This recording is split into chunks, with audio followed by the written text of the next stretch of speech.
মির্চি নিবেদন Friday classics.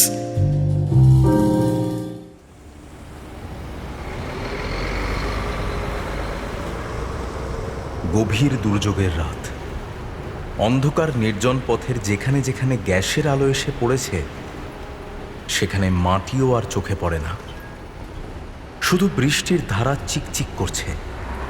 পথের ধারের গাছগুলো ঝড়ের ঝাপটায় শিকড় ছিঁড়ে উড়ে যাওয়ার অবস্থা।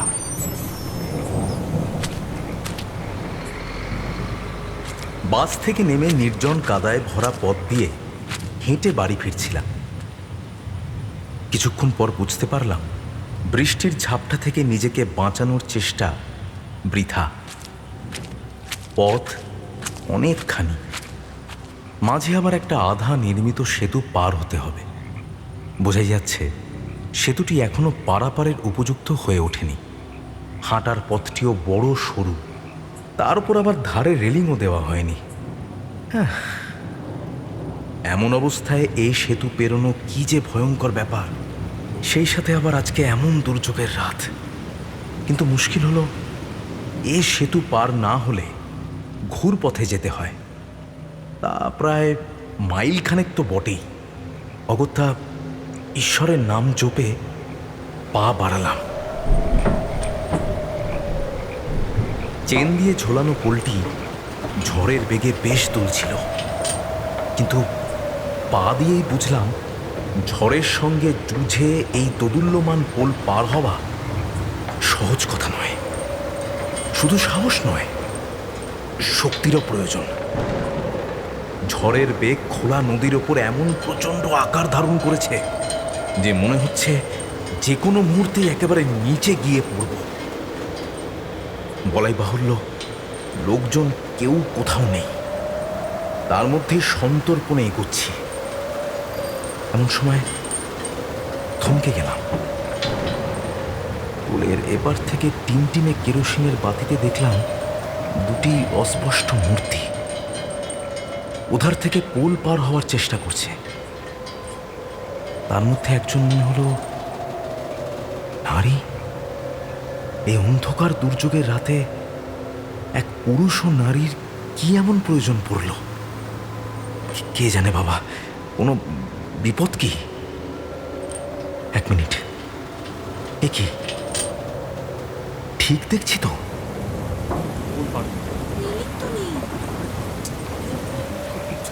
মেয়েটি তো কিছুতেই এদিকে আসতে চাইছে না বলে মনে হচ্ছে। ছেলেটি জোর করছে কি কি একটা বলছে মেয়েটিকে, কিছু একটা প্রাণপণ বোঝাচ্ছে। মেয়েটা কেন আসতে চাইছে না? এই পোল পেরোনোর ভয়ে নাকি আরো কোনো গভীর আশঙ্কায়? জানি না, কিন্তু কিন্তু স্পষ্ট দেখতে পাচ্ছি মেয়েটি সমস্ত শক্তি দিয়ে পুরুষটিকে আটকাতে চাইছে। কি করব? একবার চেঁচাবো নাকি আর একটু এগিয়ে যাই? কি ওরা এগোচ্ছে এদিকে? এটা ওই তো মেয়েটাও এগোচ্ছে। হ্যাঁ, অনিচ্ছে নিয়ে কিন্তু এগোচ্ছে, স্পষ্ট দেখতে পাচ্ছি। ছেলেটা তার হাত ধরে পোলের মাঝ মধ্যিখানে নিয়ে আসছে। আমি আরো খানিকটা এগিয়ে এবার একেবারে ওদের মুখোমুখি হলাম। অনেকগুলো মোটা কাপড় দিয়ে দুজনেই নিজেদের ঢেকে নিয়েছে, আর কেরোসিন তেলের বাতির আবছা আলোয় দেখলাম মেয়েটির মুখ। শীর্ণ রুগ্ন মুখে টানা টানা দুটি দীর্ঘায়িত চোখ। সে চোখ অসহায়, সে চোখে আতঙ্ক দেখেছি আমি। হ্যাঁ, খুব খুব কৌতূহল হচ্ছিল। ভাবছিলাম একবার জিজ্ঞাসা করি, কি ব্যাপার কিছু, কিন্তু অমন করে তো আর জিজ্ঞাসা করা যায় না। তাই উপায় না দেখে ওদের পেরিয়ে এলাম। এমন সময় পিছনে অমানসিক একটা চিৎকার শুনে চমকে ফিরলাম। সর্বনাশ! আমার প্রায় আমার প্রায় চোখের সামনে মেয়েটির টাল সামলাতে না পেরে নিচে পড়ে গেল। আরে দাঁড়িয়ে আছেন কেন? কিছু করুন। আরে এ কি? পুরুষটি বোধহয় ভয়ে হতবুদ্ধি হয়ে গিয়েছিল, কাঠের মতো আড়ষ্ট হয়ে দাঁড়িয়ে আছে। তার কাছ থেকে কোনো সাহায্য পাওয়ার আশা নেই বুঝলাম, কিন্তু অন্ধকারে এই ঝড়ের ভেতর গভীর নদী থেকে মেয়েটিকে উদ্ধারই বা করি কি করে? এতক্ষণে স্রোতের টানে সে কোথায় তলিয়ে গেছে কে জানে, সাঁতারও তো জানি না। তারপর হঠাৎ খুব নিচ থেকে অস্পষ্ট কাতর একটা ডাক যেন শুনতে পেলাম। পর মুহূর্তে তার শাড়ির একটি অংশ চোখে পড়ল। পরবার সময় ওই শাড়ির একটি অংশ কেমন করে যেন লোহার একটি বল্টুতে আটকে যাওয়ায় মেয়েটি জলে পড়েনি, অন্ধকার নদীর ওপর ঝুলছে। ঠেলা দিয়ে অপরিচিত লোকটিকে বললাম, শিগগির এসে ধরুন, আসুন আসুন, টেনে তোলা যাবে মনে হচ্ছে। লোকটি যন্ত্রচালিতের মতো আমার আদেশ পালন করল। আপনি নড়বেন না, স্থির স্থির থাকুন। হ্যাঁ হ্যাঁ, এটা ধরুন, আমার হাতটা ধরুন, কোনো ভয় নেই। আরেকটু আরেকটু, আরে মশাই ওদিকটা শক্ত করে ধরুন। কারণ কি করছেন নাকি? আশ্চর্য। হ্যাঁ, আপনি একটু জোর দিন।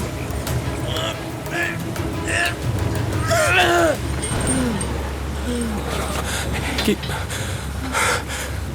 তুমি কি কি করে তুমি নিচে ঠিক ঠিক আছো তুমি?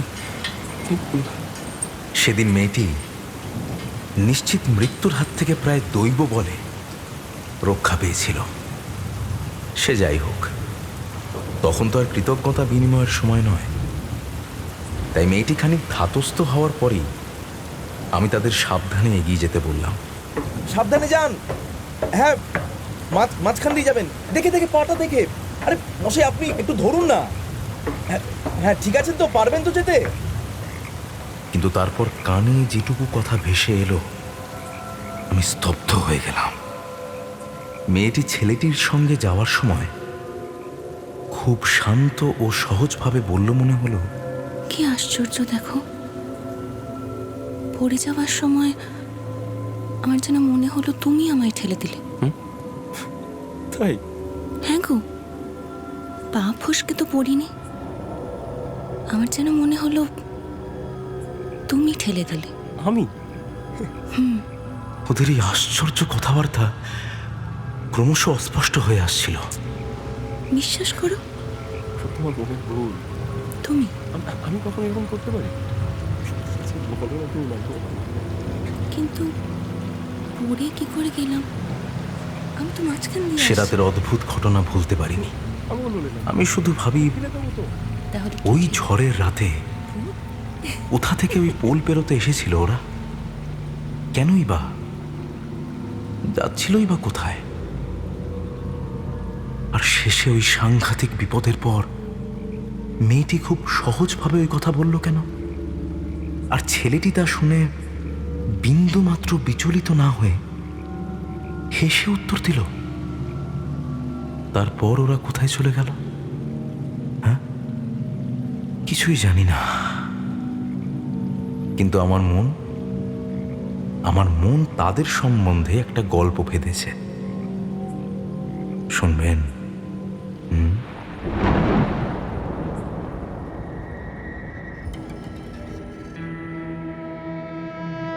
মির্চি ফ্রাইডে ক্লাসিক্সে শুনছেন প্রেমেন্দ্র মিত্রর ছোট গল্প হয়তো।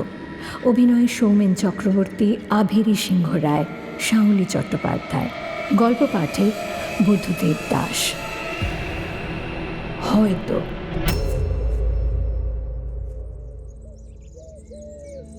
একটা প্রকাণ্ড 7 মহলা দালান, কিন্তু এখন তার আর কিছুই অবশিষ্ট নেই।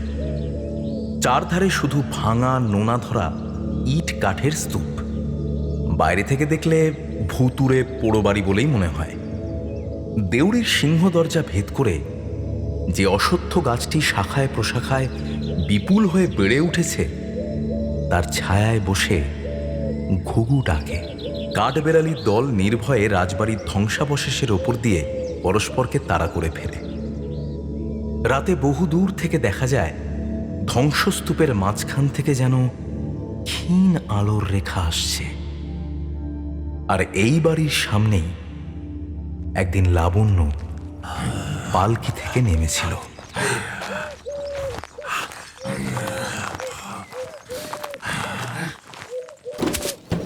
বাপের বাড়ি থেকে যে সঙ্গে এসেছিল লাবণ্যের, সে তো মাটিতে পা দিয়েই ঝংকার দিয়ে বলেছিল, কেমন তারা বেহাক্কেলে বেহারা গো! এই বাড়িটার সামনে নামালে বরকনের অকল্যাণ হবে না? যে পুরোহিত বরপক্ষের হয়ে বিবাহ দিতে গিয়েছিলেন, তিনি দাঁত খিঁচিয়ে জবাব দিলেন, ব্যাককেলে তো তুই রে, ভুতুড়ে বাড়ি হতে যাবে কেন? নিয়োগীদের 7 পুরুষের কোঠা, এ তল্লাটে জানে না এমন লোক নেই। ওর কাছে হলো ভুতুড়ে বাড়ি, সত্য সব। সহচরী কপালে চোখ তুলে সবিস্ময়ে বলেছিল, বাবা, এরা বলে কি গো? এই পুরো বাড়িতে মানুষ থাকে? তারপর কন্যার পিতার উদ্দেশ্যেই বোধহয় কঠোর মন্তব্য করে বলেছিল, এই যে পয়সা খরচের ভয় করলে কি গো? মেয়েটাকে সাপের কামড়ে মেরে ফেলতে এই জঙ্গলে পাঠালে। অবগুণ্ঠিত লাবণ্য তখন স্বামীর গাঁট ছড়া বাঁধা হয়ে পালকি থেকে নেমেছে। পুরোহিত কারোর সঙ্গে বাক্য ব্যয় নিষ্ফল মনে করে বোধহয় পথ দেখিয়ে আগে চলতে শুরু করেছেন। এদিকে এদিকে এদিকে মা। পথ দেখানোটা কথার কথা নয়, একান্ত প্রয়োজন। ভাঙা ইট কাঠের স্তূপের ওপর দিয়ে, হাঁটু ভর জঙ্গলের ভেতর দিয়ে, সুরঙ্গের মতো অন্ধকারে বহুদিনের সঞ্চিত শ্যাওলার ভ্যাপসা গন্ধ ভারাক্রান্ত পথ দিয়ে পদে পদে হোঁচট খেতে খেতে লাবণ্য তার স্বামীর পিছু পিছু হাঁটছিল। পিছনে লাবণ্যের সেই সহচরী পথ কই? বাধ্য হয়ে তাদের অনুসরণ করতে করতে আপন মনেই গজগজ করছিল, 7 জন্মে এমন বিয়ের কথা কোথাও শুনিনি মা। বিয়ে করতে এলো, তার বর চত্বর নেই, বরকর্তা নেই, ঠ্যাং ঠ্যাং করে এক মরি পড়া পুরুত এলো বরকে নিয়ে। আর খোঁজ নিলে না, শুধলে না, মেয়েটাকে হাত পা বেঁধে ধরে দিলে গা। আহ, কি যে ফুটলো, দেখে হাঁটো গো। আর এরা কোথাকার উঠে গো, গ্যাঁত পুতর নেই, পাড়া পড়শিও নেই। বিয়ে করে এলো তো বরকনেকে বরণ করতে কেউ এলে না। বাবা, মশা! শ্যাল কুকুরের বিয়েতেও যে ইচ্ছে নিয়ম কানুন আছে। ওরে বাবা, আর কত দূর গো? বেঁচে ফিরবো না গো মা, রক্ষে করো, রক্ষে করো। এই পুরুত! লাবণ্য এত কথা বোধহয় শুনতে পায়নি। আচ্ছন্নের মতো ভীত অসহায়ভাবে চলতে চলতে শুধু তার মনে হচ্ছিল, কেউ যদি শুধু হাতটা বাড়িয়ে দিয়ে একবারটি তাকে ধরে, তাহলে সে বেঁচে যায়। কিন্তু কেউ হাত বাড়ালো না। গজগজ করতে করতে একসময় সেই সহচরী ঝংকার দিয়ে উঠল, বলি, ও মুখ পোড়া বামুন, কোন চুলোয় নিয়ে চলেছো শুনি? তোকে গোড় দিতে রে হতচ্ছাড়া, চুপচাপ আয়। উত্তরে সেই সহচরী যা মুখঝামটা দিল, তাতে আর যাই হোক, লাবণ্যের প্রথম স্বামী গৃহে পদার্পণের পুণ্যক্ষণ মধুর হয়ে উঠল না। আমায় গড় দেবে? গড় দেখে যা তোর মাকে। এই এই এই নোংরা নোংরা মেয়ে ছেলেটাকে এক্ষুনি দূর না করলে না। এই কে নোংরা রে? আমায় বলছিল, কি আসপদ্দা! এরকম কি কথা বলে? সহচরীরে আস্ফালন কতক্ষণ চলত বলা যায় না। সহসা অন্ধকার পথ কার যেন সুমধুর কলহাস্যে মুখরিত হয়ে উঠল। সহচরী চমকে চুপ পড়ল। লাবণ্য ঘোমটা ঈষৎ ফাঁক করে এই সুমধুর হাস্যের উৎস ঠাউর করে দেখার চেষ্টা করল। যে হেসেছিল, এবার তারই অপরূপ কণ্ঠ শোনা গেল। দাদা যে চুপি চুপি বউ এনে ফেলেছে গো। অন্ধকার পথ তখন শেষ হয়েছে। সামনে একটি খোলা দালান, তার চারিধার ঘিরে ঘরের সারি। শাক বাজানো থামিয়ে আলোতে এসে যে মেয়েটি লাবণ্যের মুখের ঘোমটা তুলল এবং আরেকবার মধুর হাস্যে সমস্ত বাড়ি মুখর করে তুলল, ও মা, লাজে মরে যায় দেখি। তার মুখের দিকে এক নিমেষের জন্য চেয়ে লাবণ্যের বিস্ময়ের আর শেষ রইল না। নারীর দেহে এত রূপ সম্ভব? লাবণ্যের যেন বিশ্বাসই হচ্ছিল না। মেয়েটি হেসে বলল, ও মা, কেমন বউ গো? প্রণাম করে না কেন? প্রণাম করতে জানো না? হ্যাঁ, কাকে প্রণাম করতে হবে কিছুই বুঝতে না পেরে লাবণ্য হেঁট হয়ে মেয়েটিকে প্রণাম করতে যাচ্ছিল। এই, মেয়েটি সরে গিয়ে খিলখিল করে হেসে বলল, আমাকে নয় গো, পিসিমাকে দেখতে পাচ্ছ না? ওই যে। লাবণ্য দেখল, দেখে বুঝি অজ্ঞাতে একটু শিউরে উঠল। শকুনির মতো শীর্ণ বিভৎস মুখে একটি কানা চোখের ভয়ঙ্কর দৃষ্টি দিয়ে মূর্তিমতী জরা যেন তাকে বিদ্ধ করছে।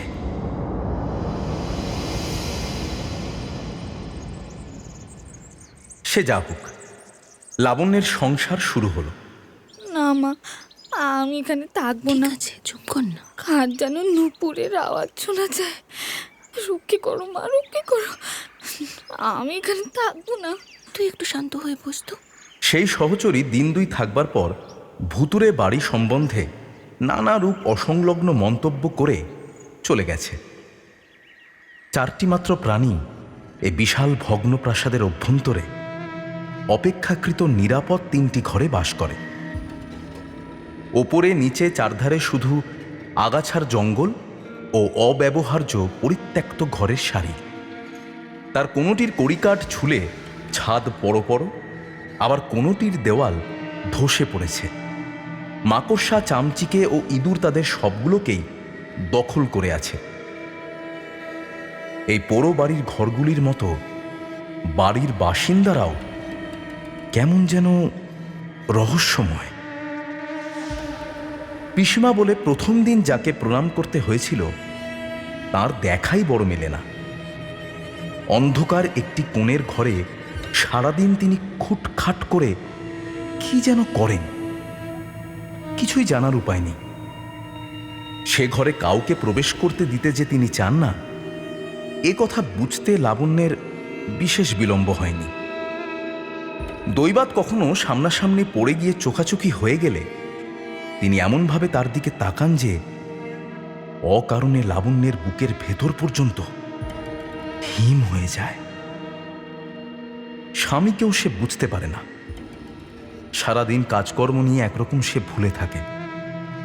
রাতেও শোয়ার ঘরে ঢুকতে তার কেমন যেন ভয় করে। ঘরটি প্রকাণ্ড। কড়িকাঠ যেখানে যেখানে দুর্বল সেখানে বাঁশের ঠেকো দিয়ে তাকে জোর দেওয়ার চেষ্টা করা হয়েছে বলে বড় অদ্ভুত দেখায়। দুধারে দুটো জানলা, একটি খুললে সম্মুখের প্রকাণ্ড বাঁশবাগান ও পুকুর চোখে পড়ে, আর একটি বন্ধই থাকে। একদিন খুলতে গিয়ে ভয়ে আর লাবণ্য সে চেষ্টা করেনি। সে জানলার পাশেই অব্যবহার্য একটি অন্ধকার ঘর, ভাঙা কাঠ ও অন্য সব জঞ্জালে বোঝাই হয়ে আছে। জানলা খুলতেই ঝটফট কিসের একটা শব্দ শুনে সভয়ে আবার লাবণ্য জানলা বন্ধ করে দিয়েছিল। হয়তো চামচিকেই হবে, কিন্তু লাবণ্যের ভয় যায়নি।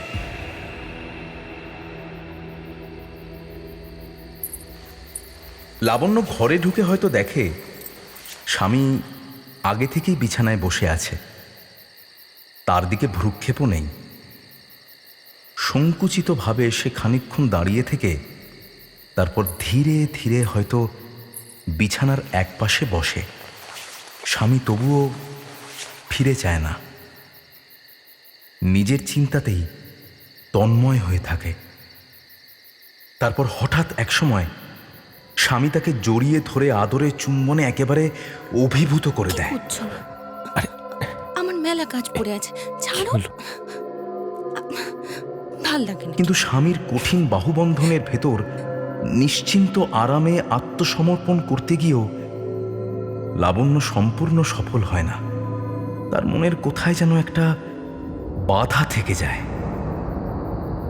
অতঃপর সস্নেহে তাকে কাছে বসিয়ে বাঁ হাত দিয়ে তার কণ্ঠ জড়িয়ে ধরে স্বামী জিজ্ঞাসা করে, লাবণ্য, তোমার এখানে কষ্ট হচ্ছে না তো লাবণ্য?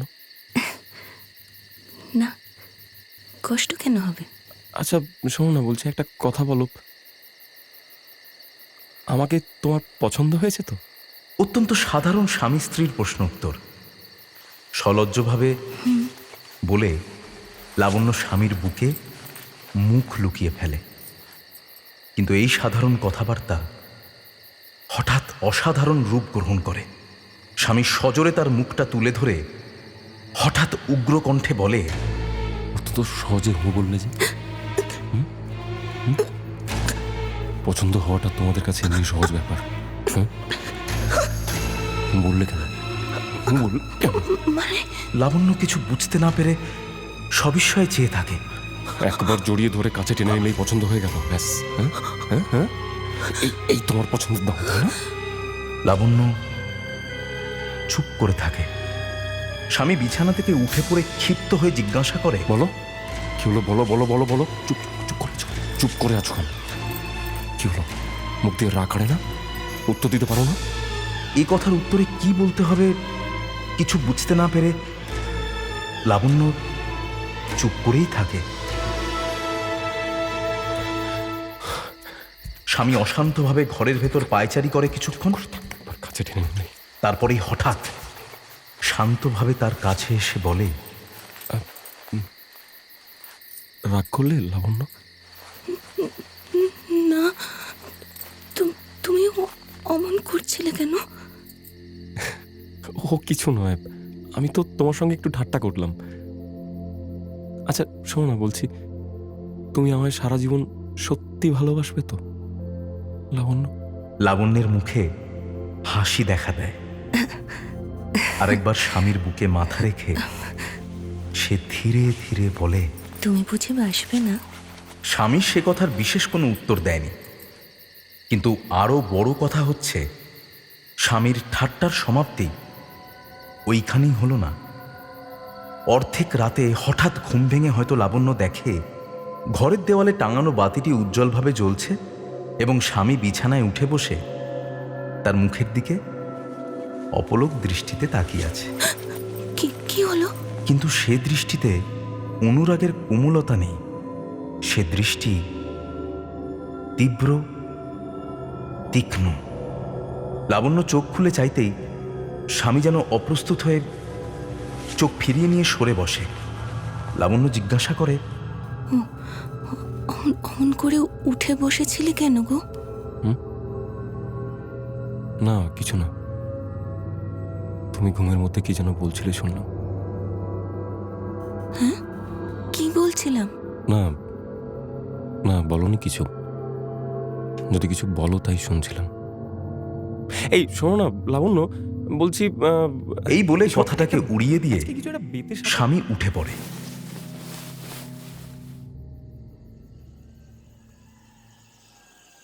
আরেকদিন ভোরের বেলা ঘুম থেকে উঠে লাবণ্য অবাক হয়ে গেল। ঘরের ভেতর তখনও অন্ধকার। দেওয়ালের আলো তেলের অভাবে বোধহয় নিভে গেছে। কিন্তু সকাল হতেও আর দেরি নেই। পূর্ব দিকের জানলা দিয়ে বাঁশবাগানের মাথায় আকাশের রং ঈষৎ লাল হয়ে উঠতে দেখা যায়। বিছানা থেকে উঠতে গিয়ে হঠাৎ বাধা পেল লাবণ্য। দেখল তার কাপড়ের কিছুটা তার স্বামী নিজের জামার সঙ্গে শক্ত করে বেঁধে রেখেছে।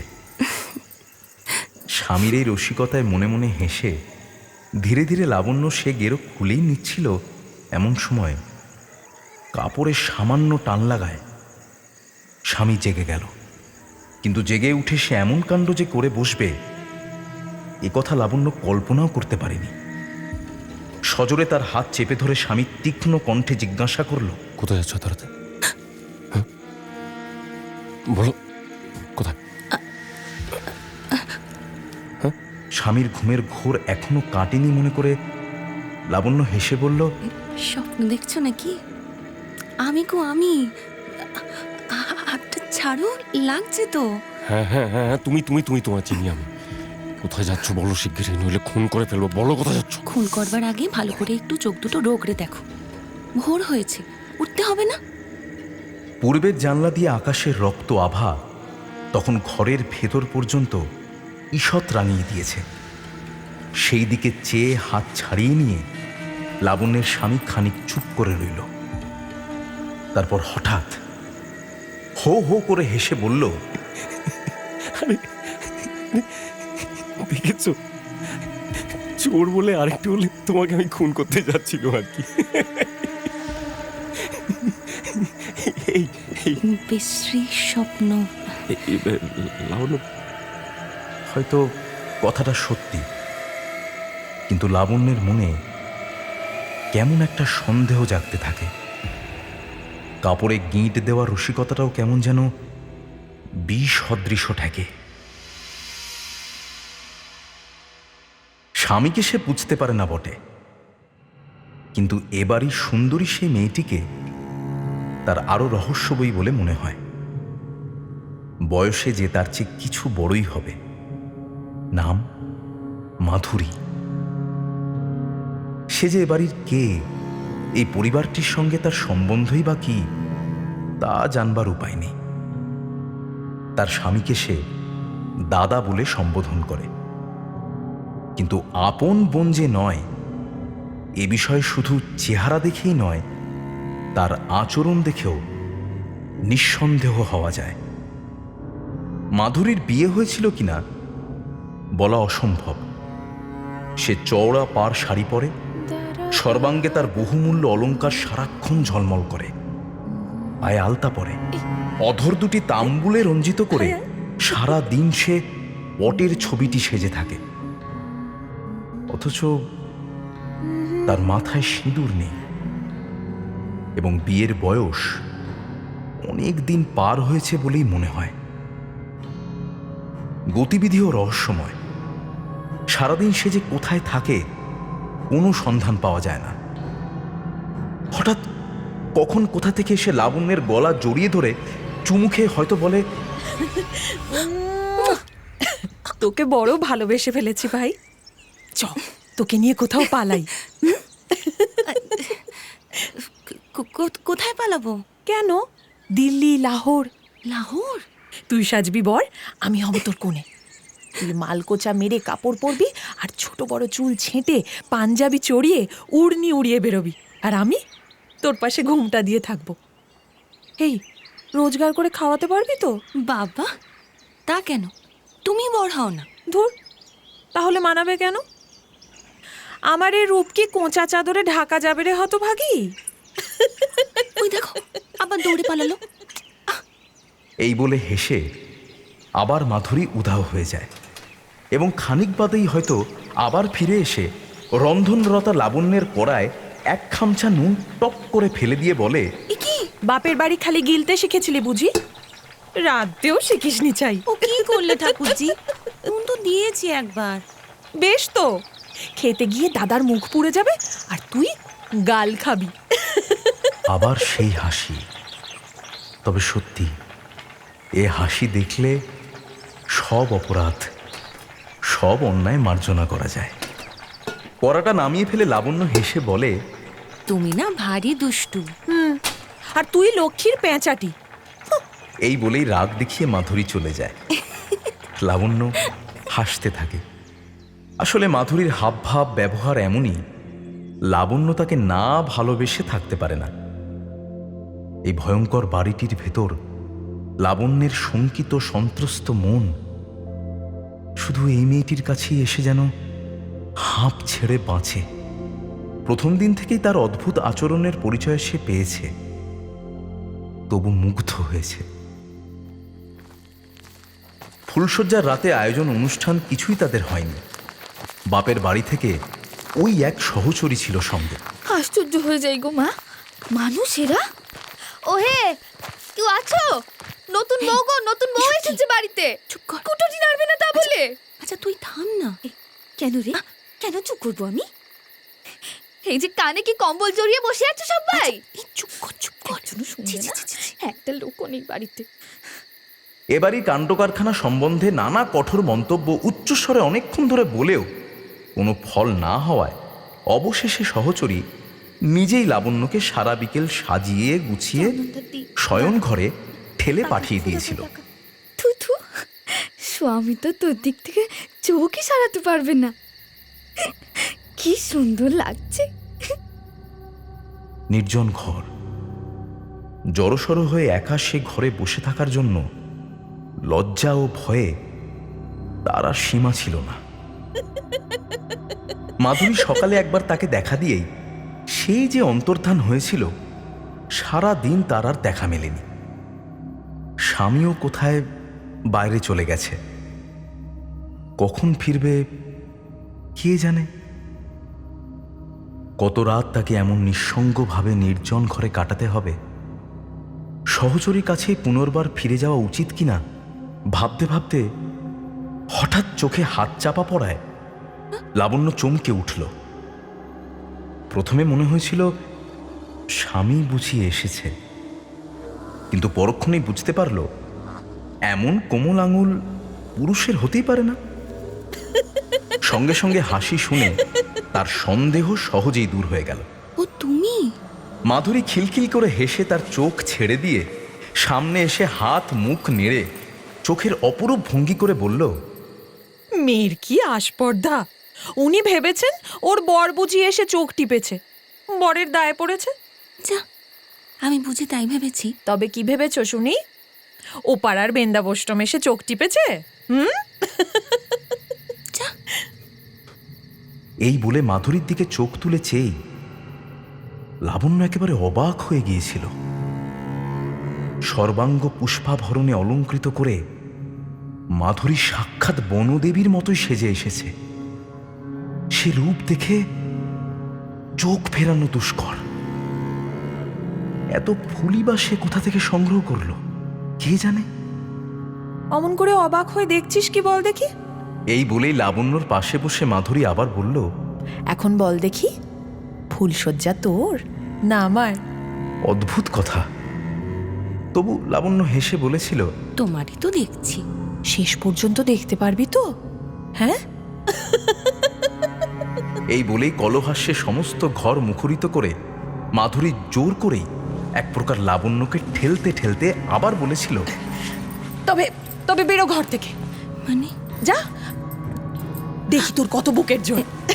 বেরো বেরো বেরো। করছো? লাবণ্য হেসেছিল। ঠেলা দিতে দিতে সত্যি সত্যি তাকে দরজার কাছ পর্যন্ত সরিয়ে নিয়ে গিয়ে হঠাৎ মাধুরী থেমে বলেছিল, এই যে মহিদা, আর বুঝি তর সইল না? এই নাও বাপু, তোমার বউ এখনো পর্যন্ত আস্তই আছে। আর একটু হলে ঠেলে ঘরের বাইরে বার করে দিচ্ছিলাম আর কি। মহিম দরজায় দাঁড়িয়েছিল, মুখ তার অত্যন্ত গম্ভীর। মাধুরীর রসিকতা তাকে স্পর্শই করেনি যেন। স্বামীর সামনে এভাবে পড়ে গিয়ে লাবণ্য একেবারে লজ্জায় জড়ো সড়ো হয়ে ন যজৌ ন তস্থ অবস্থায় দাঁড়িয়ে পড়েছিল। আয় আয় আয়। মাধুরী তাকে হিড়হিড় করে টেনে একেবারে বিছানার উপর ফেলে দিয়ে বলল, তাড়াতাড়ি দখল কর ভাই, আমি যাই। মানুষের মন তো, মতিভ্রম হতে কতক্ষণ। মহিমের দিকে হাসি মুখে একবার চেয়ে মাধুরী বেরিয়ে গিয়েছিল, কিন্তু কিছুক্ষণ বাদেই ফিরে এসে দরজা থেকে একটা পুঁটুলি ঘরের ভেতর ফেলে দিয়ে বলেছিল, তোমার বউয়ের ফুলের গহনা নাও মহিদা, তাড়াতাড়িতে দিতে ভুলে গিয়েছিলাম। সেটি তুলে নিয়ে বিছানার ওপর নামিয়ে খুলে ফেলতেই দেখা গিয়েছিল তাড়াতাড়ি খোলবার দরুন বা পুঁটুলি করে বাঁধবার জন্য যে কারণেই হোক ফুলগুলি সমস্তই চটকানো। তা মোদ্দা কথা হলো, মাধুরীর সব আচরণের অর্থ বোঝা যাক বা না যাক, লাবণ্য সেদিনই তাকে ভালোবেসে ফেলেছিল।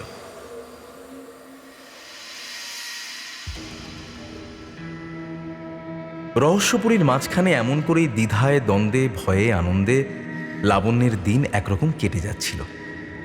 বিমাতা শাসিত বাপের বাড়িতে সুখের সহিত পরিচয় তার বড় বেশি হয়নি। সুতরাং এখানকার দুঃখে অভাবে বড় বেশি বিচলিত হওয়া তার কথা নয়। এবারই রহস্য এবং ভীতিও ক্রমশ তার গা সওয়া হয়ে আসছিল। বাপের বাড়ি থেকে কালে ভদ্রে কেউ খোঁজ নিতে আসে, কিন্তু সেখানে যাবার তার আর কোনো উপায় নেই। সে তা বোঝে, তার ইচ্ছেও কি আছে? এখানেও কোনো রকমে জীবনের দিনগুলি কাটিয়ে দেওয়ার সাহস ও সহিষ্ণুতা সে অনেকটা সঞ্চয় করেই ফেলেছিল, কিন্তু তা যে হওয়ার নয়।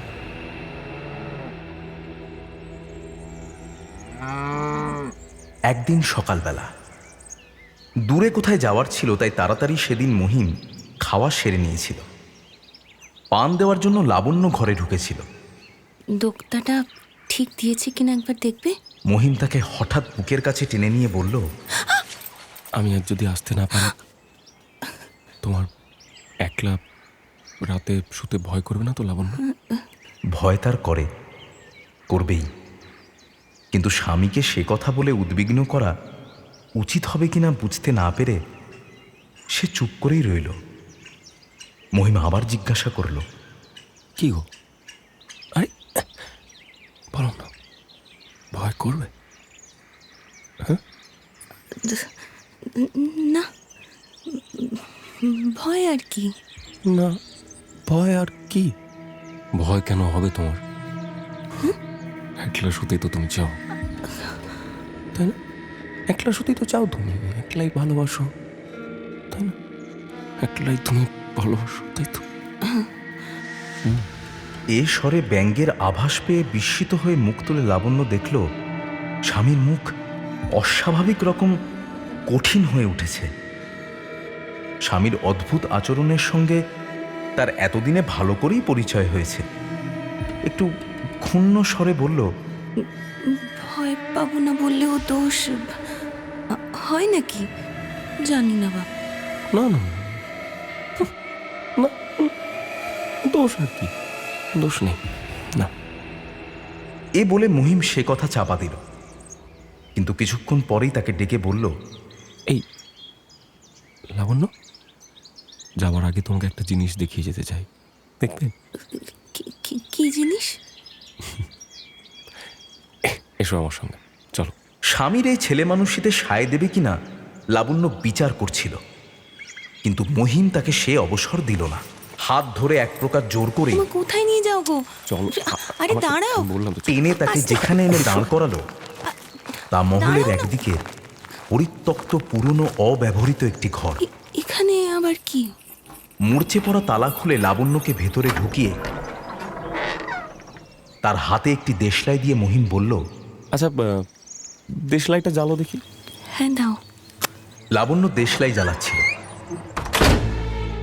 হঠাৎ পেছনে দরজা বন্ধের শব্দে সবিস্ময় তাকিয়ে দেখল স্বামী বাইরে গিয়ে দরজা ভিজিয়ে দিয়েছে। শুধু তাই নয়, দরজায় শিকল তোলার শব্দ পাওয়া গেল। ই আবার কিরকম ঠাট্টা! লাবণ্য বলল, ও কি করছো? ভাড়ার এলো পড়ে আছে তো। এখন আমার কিন্তু রঙ্গ করবার সময় নেই, খোলো তাড়াতাড়ি, খোলো বলছি। কিন্তু দরজার ওদিক থেকে কোনো সারা শব্দ শোনা গেল না। লাবণ্য আবার বলল, ওগো, এখন কি ছেলে মানুষের সময় নাকি? তোমার এঁটো থালাবাটি সব পড়ে আছে, পিসিমা ঠাকুরজি কেউ খায়নি, শোনো না, খোলো খোলো। তবুও কোনো উত্তর এলো না। এবার লাবণ্যের ভয় হলো। অন্ধকার ঘরের ভেতর কিছুই দেখা যায় না, শুধু এখানে ওখানে নানা প্রকার শব্দ হতে থাকে। ওগো, কেন এমন করছো গো? খুলে দাও না, আমার কিন্তু এবার ভয় করছে। কোথাও কারো সারা শব্দ নেই। স্বামীকে সে একটু চিনতে শিখেছে। মনে হলো যদি সে দরজায় তালা দিয়ে একেবারে চলে গিয়ে থাকে, যদি এ ক্ষণিকের পরিহাস না হয়। ভাবতেই তার সর্বাঙ্গে কাঁটা দিয়ে উঠল। এখান থেকে চিৎকার করে গলা চিরে ফেললেও কেউ যে শুনতে পাবে না, এ কথা সে ভালো করেই বোঝে। এই অন্ধকার নির্জন পরিত্যক্ত ঘরে তাকে সারা দিন রাত কতক্ষণ যে কাটাতে হবে, আশঙ্কায় উদ্বেগে কেঁদে ফেলে। ওগো, আর একবার স্বামীকে মিনতি করে কাতর স্বরে সে বলল, তোমার পায়ে পড়ি, খুলে দাও না গো। কেন এমন করে কষ্ট দিচ্ছ আমায়? খোলো না। সে মিনতি কেউ শুনল না। শোনার কেউ ছিল বলেও ভয় করছে। মনে হয় না। কতক্ষণ এইভাবে যে তার কেটেছে সে জানে না। ভয়ের চরম অবস্থা পার হয়ে অবসাদে তার সমস্ত দেহ মন তখন প্রায় নিষ্পন্দ হয়ে এসেছে। লাবণ্যের মনে হলো কে যেন দরজার পাশ দিয়ে চলে যাচ্ছে। প্রাণপণ চেষ্টা করে সে ডাকল, কে? বাইরের পদশব্দ থামল। আমায় খুলে দাও না গো। কে? খুলে দাও না। পর মুহূর্তে সুমধুর হাস্যধ্বনি শোনা গেল। ওমা, তুই এখানে? তারপর শিকল খুলে ঘরে ঢুকে মাধুরী বলল, আর আমি এই ভেবে নিশ্চিন্ত হয়ে বসে আছি যে তুই পালিয়ে গেছিস। দেখ দেখি তোর অন্যায় এমন করে মানুষকে হতাশ করে। তার কথায় বুঝি মরার মুখেও হাসি ফোটে। ম্লান হেসে লাবণ্য বলল, জমের বাড়ি ছাড়া আর পালাবো কোথায় ঠাকুরজি? যেন সাগ্রহে তার মুখের কাছে মুখ এনে মাধুরী বলল, তোর জমের বাড়ি যাবি কেন? পৃথিবীতে আর জায়গা নেই বুঝি? মানে পালাবি বলে সব বন্দোবস্ত করে দিতে হলে বাড়ির মাছিটি পর্যন্ত টের পাবে না। তার কথার ধর্মে এত দুঃখেও লাবণ্যের মুখে আবার হাসি দেখা গেল। খানিক চুপ করে থেকে হঠাৎ জিজ্ঞাসা করে বসল, কিন্তু ও কেন এমন করে ঠাকুরজি? বলতে পারো? আমার অপরাধ কি? তোর অপরাধ নয়। মরতে কেন এ বাড়িতে এসে জুটেছিস তুই? পালাতে বললাম, তা কথাটা যেন গায়ে মাখলি না। তোর অপরাধ নয়। এ বাড়ির এমন দশা কেন জানিস? কেন? মেয়ে মানুষের শাপে। হাজার হাজার মেয়ে মানুষের শাপে এ বাড়ির প্রত্যেকটা ঘরের ভিত পর্যন্ত ঝাঁঝরা হয়ে গেছে। 7 পুরুষ ধরে এরা মেয়ে মানুষকে এমন অপমান লাঞ্ছনা করেছে যা তাদের সে অভিশাপ যাবে কোথায়? জানিয়ে একদিন ছিনিমিনি খেলেছে, তারই জন্য দুর্ভাবনায় আজ তোর বরের বুক খুঁড়ে খুঁড়ে খাচ্ছে। বুঝে সেই বংশেরই শেষ বাতি। কথা বলতে বলতে ওরা তখন অঙ্গনের আলোয় নেমে এসেছে।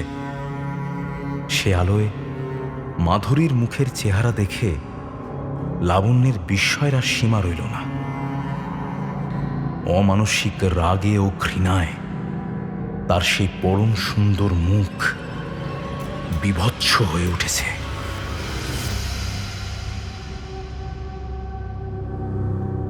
মাধুরীর সব কথা ভালো করে লাবণ্য সেদিন বুঝতে পারেনি, কিন্তু তার মনের কোণে একটি অহেতুক আতঙ্কের সঞ্চার হয়েছিল।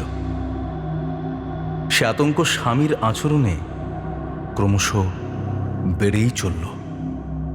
স্বামীকে এখন প্রায় দূরে যেতে হয়, ছুতো করে নয়, সোজাসুজি সবলেই মহিম লাবণ্যকে ঘরের ভেতর পুরে চাবি বন্ধ করে দিয়ে যায়। স্বামী চলে যাওয়ার পর মাধুরী এসে তাকে মুক্ত করে দেয়। এইটুকুই যা সান্ত্বনা। আবার স্বামী আসবার আগে মাধুরী তাকে ঘরের ভেতর পুরে দরজা বন্ধ করে রাখে। কিন্তু একদিন এ কৌশল ফাঁস হয়ে গেল। মহিম তাকে বন্দি করে চলে গিয়েছিল। মাধুরী এসে দরজা খুলে বলল, কিরে, আছিস কেমন? আর থাকা মজা দেখবি তো? আয়। কি মজা? পিসিমার ঘরে কি আছে দেখবি? পিসিমা আজ ভুলে ঘরে তালা না দিয়েই কোথায় বেরিয়েছে। না না না, দরকার নেই, পিসিমা এসে পড়বে। এলেই বা, মেরে তো আর ফেলতে পারবে না দুটো জোয়ান মেয়েকে, নাকি পারবে? হ্যাঁ, না না না। লাবণ্য তবুও আপত্তি করেছিল। মাধুরী তাকে একরকম জোর করেই টেনে নিয়ে গেল সে ঘরে।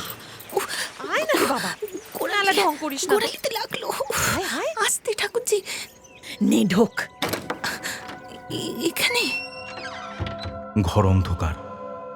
সে অন্ধকারে চোখ অভ্যস্ত হয়ে যাওয়ার পর দেখা গেল সংকীর্ণ ঘরে কোথাও আর স্থান নেই। এই দেখ, ছোট বড় বাক্স প্যাঁটরা সিন্দুক, বাসনকোসন, কাপড় চোপড়ে ছাদ পর্যন্ত বোঝাই হয়ে আছে। ঠাকুরজি, দেখা তো হলো, চলো এবার যাই, চলো চলো। দূর, এখনো কিছুই তো দেখিসনি। দাঁড়া। তারপর ছট করে একটা বাক্সের তালা খুলে সে প্রথমেই যে জিনিসটি বের করে আনলো, দেখেছিস? অন্ধকারেও তার স্বরূপ বুঝে লাবণ্য চমকে উঠল। সে কালের জড়োয়া গয়না। কি সুন্দর গো।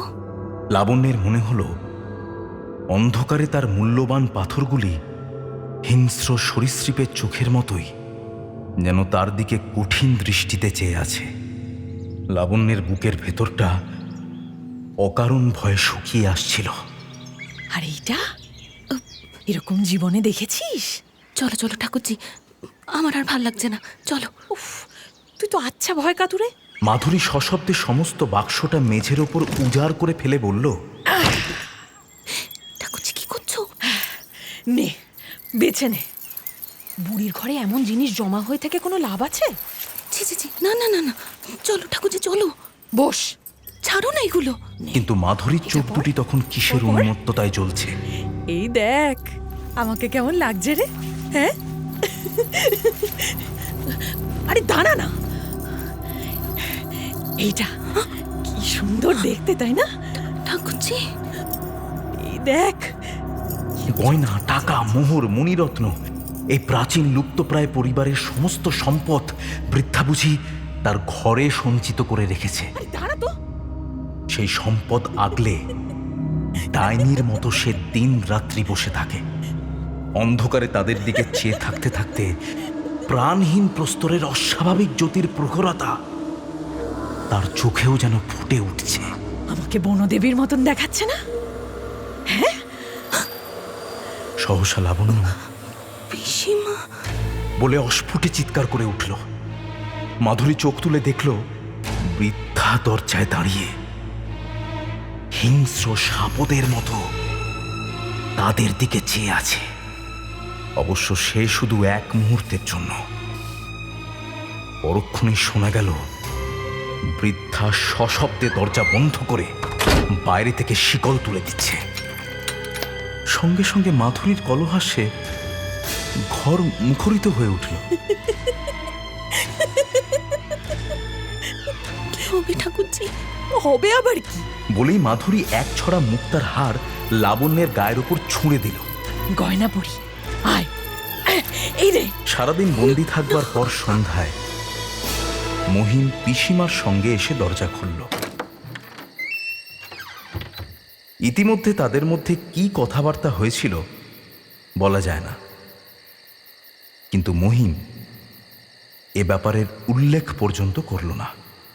এক গা গয়না পরে পিসিমার দিকে তাচ্ছিল্যের দৃষ্টি হেনে মহিমের দিকে ফিরে ব্যঙ্গের হাসি হেসে মাধুরী বেরিয়ে গেল। পিসিমা বা মহিম তাকে কোনো বাধা পর্যন্ত দিল না। নীরবে রাত কাটল। সকাল থেকে দুপুর পর্যন্ত কোনো কথাই হলো না। বিকেলে হঠাৎ মহিম এসে বলল, লাবণ্য চলো, যেতে হবে। লাবণ্য সবিস্ময়ে স্বামীর মুখের দিকে চাইল, কিছু বুঝতে পারল না। আরে ওঠো, যেতে হবে। কোথায়? ওঠো ওঠো ওঠো ওঠো। জানি না কোথায়, চলো ওঠো। মহিম আলনা থেকে একটা চাদর নিয়ে তার গায়ের ওপর ছুঁড়ে দিয়ে বলল, ব্যাস এ নাও, আর কিছু নিতে হবে না, ওঠো। তার গলার স্বরে ভয় পেয়ে লাবণ্য উঠে দাঁড়ালো। কাতর কণ্ঠে একবার শুধু প্রশ্ন করল, কোথায় যাব? মহিম উত্তর দিল না। তার একটি হাত শক্ত করে ধরে ধীরে ধীরে এগিয়ে গেল। আবার সেই অন্ধকার সুড়ঙ্গের মতো পথ, আবার সেই হাঁটু ভর জঙ্গল, ইট কাঠের স্তূপ পার হয়ে লাবণ্য স্বামীর সঙ্গে বেরিয়ে এলো। আস্তে, আস্তে, একটু পেছনে আস্তে। বাড়ির আঙিনায় সর্বাঙ্গ অলঙ্কারে ভূষিত করে সুন্দরী মাধুরী তাদের যাত্রাপথের দিকে সকৌতুক দৃষ্টিতে চেয়েছিল।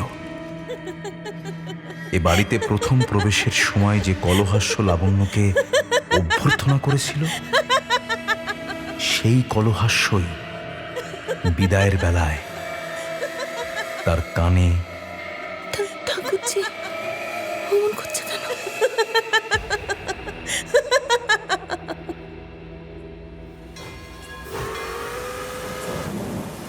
ট্রেনে সারা পথ কোনো কথা হয়নি।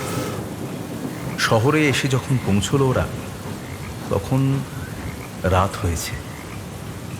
তার উপর দারুণ দুর্যোগ। একটা গাড়ি ভাড়া করে মহিম লাবণ্যকে নিয়ে উঠে বসলো।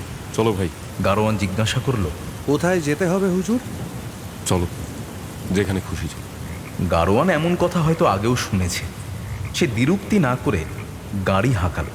এই চল চল চল, এগো বাচ্চু, এগো এগো এগো। গাড়ি কিছুক্ষণ চলবার পর মহিম প্রথম কথা বলল, এবং কথা বলল যেন একেবারে নতুন মানুষ হয়ে। তোমায় অনেক কষ্ট দিয়েছি লাবণ্য। এতদিনের ব্যবহারে আমায় মনে মনে তুমি ঘৃণা করতে শুরু করেছো কিনা তাও তো জানি না, কিন্তু একটা কথা বুঝে আজ আমায় ক্ষমা করতে অনুরোধ করছিলাম। ও বাড়ির হাওয়া পর্যন্ত বিষাক্ত। আচ্ছা, এইটুকু জেনে তুমি আমায় মার্জনা করতে পারবে কি লাবণ্য? পারবে না কখনো? আহা, আচ্ছা আচ্ছা, শোনো শোনো, কেন তুমি এসব কথা বলছো বলো দেখি?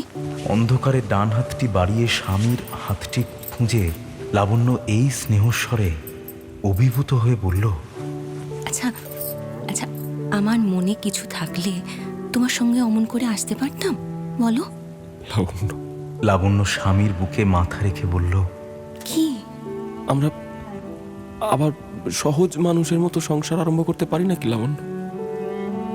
7 পুরুষের পাপ দেহ থেকে ধুয়ে ফেলে আবার নতুন জন্ম পাওয়া যায় নাকি লাবণ্য? যেখানে কেউ আমাদের জানে না, এমন একটা জায়গায় একেবারে নতুন করে জীবন আরম্ভ করলে আবার আমি সহজ হতে পারবো না কি লাবণ্য? কেন পারবে না? তুমি জানো না লাবণ্য, কত কত বাধা, রক্তের ভেতর কত বিষ জমে আছে, তুমি জানো না লাবণ্য। কিন্তু এই বিষ থেকে আমি মুক্ত হবই লাবণ্য, শুধু যদি তোমার ভালোবাসা পাই। তোমায় আমি ভালোবাসি না বুঝি? বাসো বাসো, আমি আমি আমি জানি, আমি জানি লাবণ্য, তুমি বাসো, আমি জানি। কিন্তু অসুস্থ মনে অকারণ সন্দেহ জাগে। সে সন্দেহে মিছে পুড়ে মরি আমি, আর বেচারি তোমাকেও আমি পোড়াই। তুমি না শুনে হাসবে লাবণ্য, কিন্তু তুমি ও কথাটি প্রতিদিন আমাকে বলে স্মরণ করিয়ে দিলে আমি আমি যেন আরো জোর পাই বাঁচার। গারোয়ান ঝড় বৃষ্টির মধ্যে উদ্দেশ্যহীনভাবে ঘুরে ঘুরে হয়রান হয়ে একসময় বলল, ও বাবু, সারা রাত ধরে তো আর ঘুরতে পারি না গো। ও আচ্ছা, থাক, রাখো রাখো, এখানে রাখো।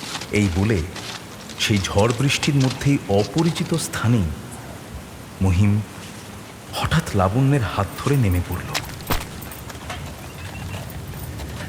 গারোয়ান ভাড়া বুঝে অবাক হয়ে কি ভাবতে ভাবতে চলে গেল। দেখেছো? হ্যাঁ, ওই দেখো, ওই যে ছাউনিটা দেখতে পাচ্ছ, ওখানটা দাঁড়াও, ওই ছাউনিতে গিয়ে দাঁড়াও, আমি আসছি। তোমার ভয় করছে না তো লাবণ্য? চাদরটা ভালো করে মুড়ি দিয়ে স্বামীর বুকের কাছে ঘেঁষে লাবণ্য বলল, না, কিন্তু কোথায় যাবে? চলো না যেদিকে খুশি। ঝড় বৃষ্টি থামলে যেখানে গিয়ে উঠবো সেখানেই ভাববো আমাদের নবজন্ম হলো। লাবণ্য কথা বলল না কোনো।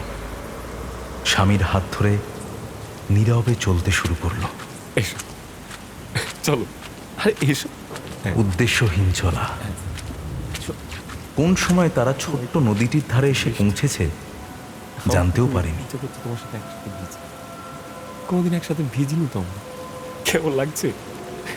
চলো, ওই পোল পার হয়ে যাবো, চলো। এবার লাবণ্য একটু ইতস্তত করলো। কিন্তু কিন্তু ও পোল ভাঙা কিনা কে জানে, যদি পড়ে যাও? তো তুমিও আমার সঙ্গে পড়বে? হ্যাঁ। কেন পারবে না পড়তে? পারবে না? পারবে তো। আরে চলো,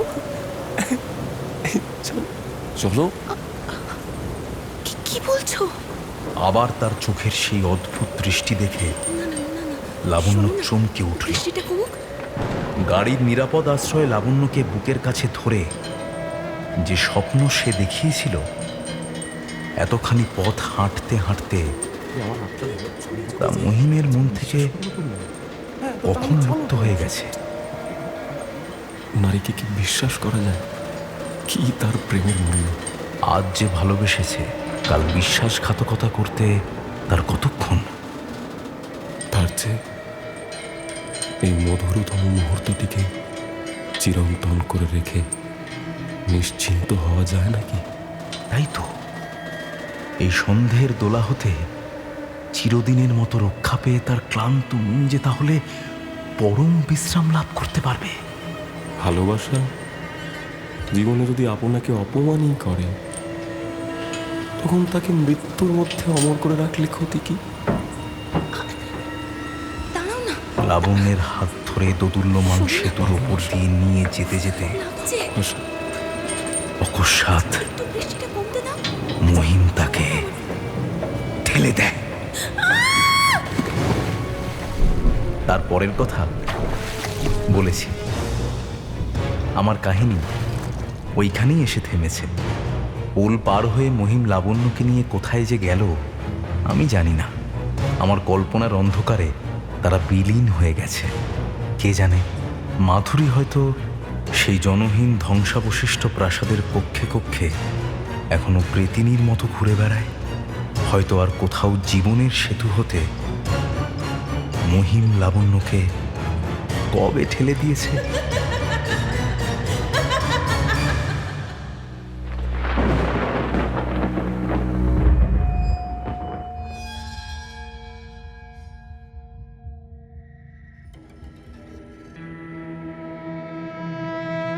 মির্চি ফ্রাইডে ক্লাসিক্সে শুনছিলেন প্রেমেন্দ্র মিত্রর ছোট গল্প হয়তো।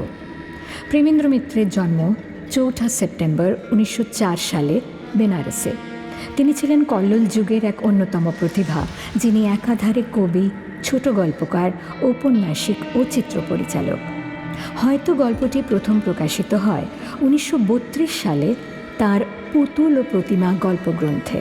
তার কয়েকটি বিখ্যাত গল্প হল বেনামি বন্দর, পুতুল ও প্রতিমা, তেলেনা পোতা আবিষ্কার, পোনা ঘাট পেরিয়ে। একটি ফিল্ম কোম্পানির পাবলিসিটি অফিসার থাকাকালীন তার পরিচয় হয় চলচ্চিত্র জগতের সঙ্গে। তার প্রথম পরিচালিত ছবি সমাধান। পরিচালনার পাশাপাশি লিখেছেন একাধিক চিত্রনাট্য। তিনি কলকাতায় প্রয়াত হন 2রা মে 1988 সালে। হয়তো গল্পটির অডিও নাট্যরূপ দিয়েছেন অনির্বাণ ভট্টাচার্য। গল্প পাঠে বুদ্ধদেব দাস, মহিম সৌমেন চক্রবর্তী, লাবণ্য আভেরি সিংহ রায়, মাধুরী শাওলি চট্টোপাধ্যায়, সহচরী সাঁচপাতি দাস, পুরোহিত বৈজয়ন্ত চক্রবর্তী। অন্যান্য ভূমিকায় সায়ন ভট্টাচার্য। সাউন্ড রেকর্ডিং শুভজিৎ বন্দ্যোপাধ্যায়, ওম স্টুডিও। সাউন্ড ডিজাইন এবং ব্যাকগ্রাউন্ড মিউজিক সৌম্য শুভ, ক্রসটেক। প্রচার অলঙ্করণ রৌনক পাত্র। সহযোগী পরিচালনা কুণাল বসু ও সৌভিক সাহা। বিশেষ সহায়তায় সায়ন ভট্টাচার্য ও সাঁচবাতি দাস। কার্যনির্বাহী প্রযোজনা কুণাল বসু। পরিচালনায় অনির্বাণ ভট্টাচার্য। গল্পের সূত্রধার এবং সৃজনশীল পরিচালনা ইন্দ্রাণী। প্রযোজনায় মজদুর ইউনিয়ন।